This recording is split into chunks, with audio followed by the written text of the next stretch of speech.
Assalamualaikum. So hari ni nak tunjuk macam mana nak buat semprit susu. Semalam ramai dah tanya. So hari ni saya buat video sikit lah. So bahan-bahan dia, first kita perlukan butter. Butter dalam 250 gram. Lepas tu kita pakai susu pekat dalam satu cawan. So dua-dua ni kita campur dulu, and then kita gaul biar dia sebati dulu lah. Kalau yang tak suka yang terlalu manis, boleh kurangkan dia punya susu lah. And then butter tu terpulang. Sebab semalam ada orang tanya boleh pakai margarin ke tak. Actually boleh pakai, tapi dia punya rasa tu mungkin ada sedikit berbeza lah. So terpulang, nak pakai margarin pun boleh, nak pakai butter boleh, nak pakai pure butter pun boleh. So I just pakai butter kat. So harga pun tak mahal sangat lah this one. So kita campur dua dulu, susu dengan butter, and then kita kacau sampai dia sebati. Resipi ni actually dia tak susah, sebab even you tak perlu pakai mixer pun, pakai sudik pun boleh. Kita just kacau saja, kacau sampai dia nampak sebati, then should be fine. Yang penting butter tu room temperature lah. And then resipi ni juga dia tak pakai telur. Kita just pakai butter, susu, and then lepas tu kita akan campurkan tepung. So kita kacau dulu, bagi dia betul-betul sebati lah. Dua je dulu. Ok, bila nampak dah sebati, kita campurkan dalam 3 sudu makan tepung custard. So yang ni you guys agak-agak lah dalam 3 sudu makan tu So 3 sudu makan tepung custard ni agak-agak lah tengok macam mana. So kita masukkan 3 sudu dulu, and then kita kacau.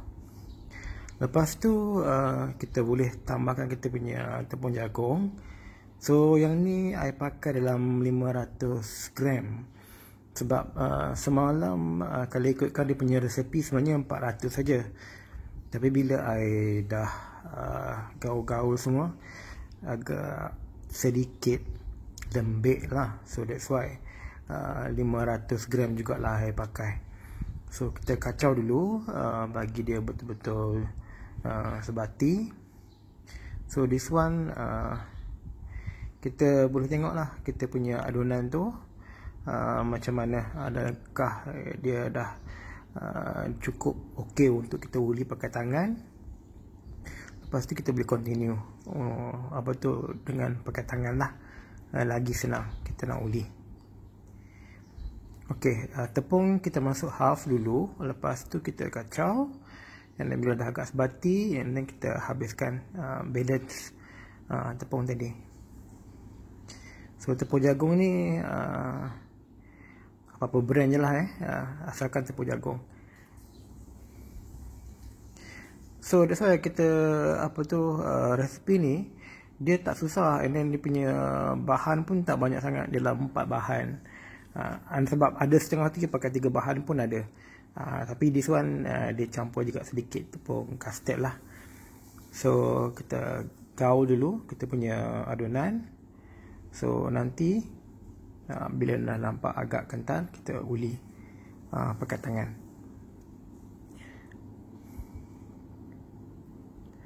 Ok, nampak dah sedikit kental. So kita boleh sambung pakai tangan lah. Actually even kalau macam daripada awal you nak pakai tangan pun boleh, tak ada masalah. Cuma agak comot sikit lah kot rasanya.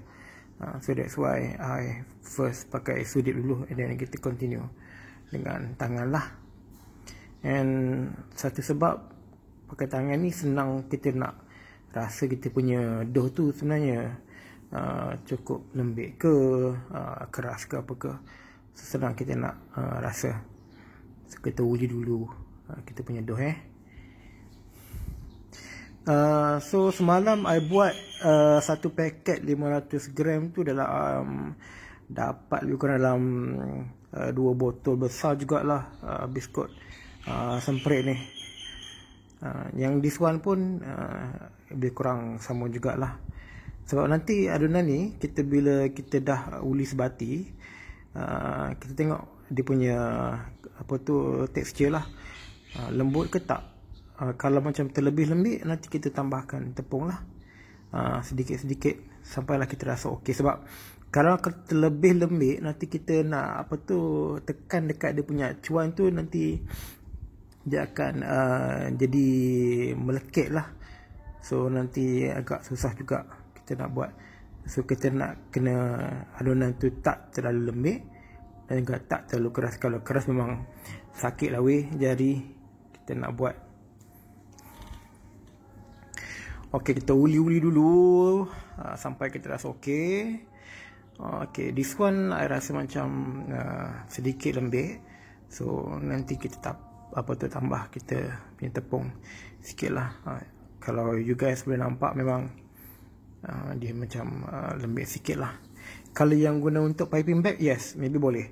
Kalau untuk nozzle tu agak susah sikit lah. So I tambahkan tepung custard dalam 2 sudu.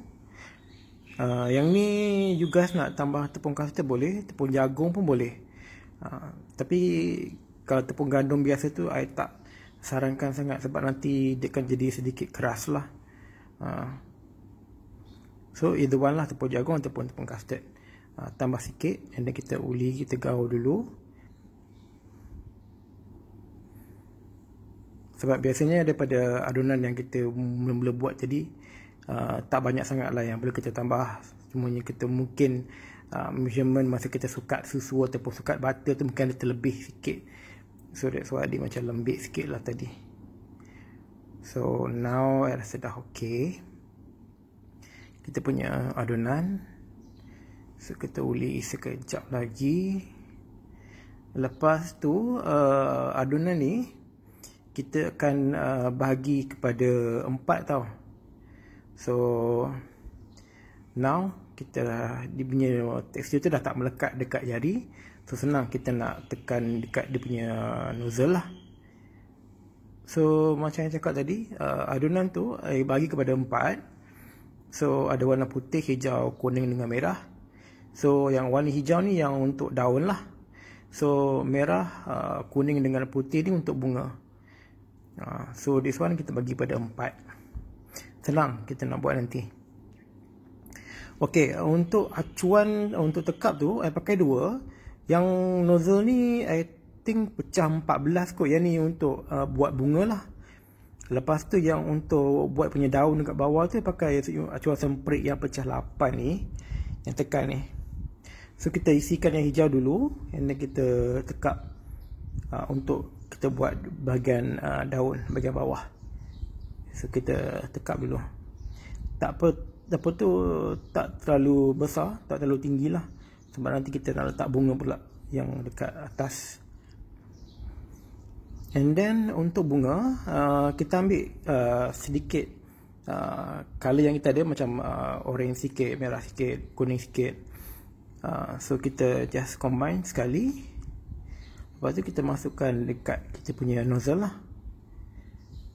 So this is kita tekan dekat tengah. Kalau yang biasa buat semprit tu memang dia tahulah. So this is cara kita tekan lah. Cuma yang ni kita pakai nozzle yang pecah 14. So kita tekan untuk bunga tu. So kalau you guys boleh nampak, adunan dia tak lembik dan tak terlalu keras lah. Sebab kalau keras kita nak tekan tu agak susah sikit lah. Mungkin permulaan tu rasa senang, nanti nak habiskan semua dough tu memang sakit lah jari. So now dia punya dough tu ngam lah tekstur dia. So kita continue buat kita punya bunga. So that's why color tu sometimes kita tak boleh nak budget keluar macam mana. Sebab kita just campur je, and then kita just tekan. And then kalau terpulang lah, you guys nak buat satu warna, 2 warna pun terpulang. Cumanya I punya nasihat jangan lebih pada 3 lah. Sebab kalau lebih pada 3 dia akan jadi macam pening sikit. So let's continue. Habiskan kita punya dough. So buat kelopak bunga, and then letak bunga dekat atas. Okay, first batch dah siap. So this one kita punya semprit yang kita dah pipe lah. Lepas tu untuk bahagian tengah biskut tu, hari ni I pakai coklat. So terpulang pada you guys lah. Sebab kalau depend, kalau you guys nak pakai cherry pun boleh, dried fruit pun boleh, nak pakai nuts pun boleh. So depend. So tapi I lebih suka pakai coklat. So bila kita makan tu still rasa juga coklat jugalah. So this is kita punya first batch. Kita punya semprit susu. So kalau boleh tengok memang macam tu lah. And then kita tak perlu kata nak jarakkan sangat sebab nanti dia memang tak kembang. Okay, this is semua yang adunan yang kita dah buat tadi. So dapat a few tray lah. And then kalau you guys perasan, I tak terus bakar. Kita rest dekat luar dulu dalam 10 minit. Bagi dia rest sekejap, baru kita bakar. Okay, bila kita dah start bakar, you guys boleh tengok dia punya adunan tu memang tak kembang lah. And then suhu 180 selama 20 hingga 25 minit. That one depends pada you guys punya oven. Sebab kadang oven tu sedikit beza. So kena check time by time lah. Sebab biasanya dalam tu. So kita punya biskut dah pun siap. So kalau boleh nampak yang dah siap ni, sama je macam tekstur kita masa pipe tadi. Dia punya kelopak tak jatuh, tak lembek pun, semua dia tetap tegak macam tu lah. So memang cantik. Resepi mudah, simple, bahan pun tak terlalu complicated, nak buat pun senang. And then this one is yang semalam I buat lah, dapat 2 balang lebih. So guys, yang mana yang nak buat tu teruskanlah. Selamat mencuba ya, resepi semprit susu.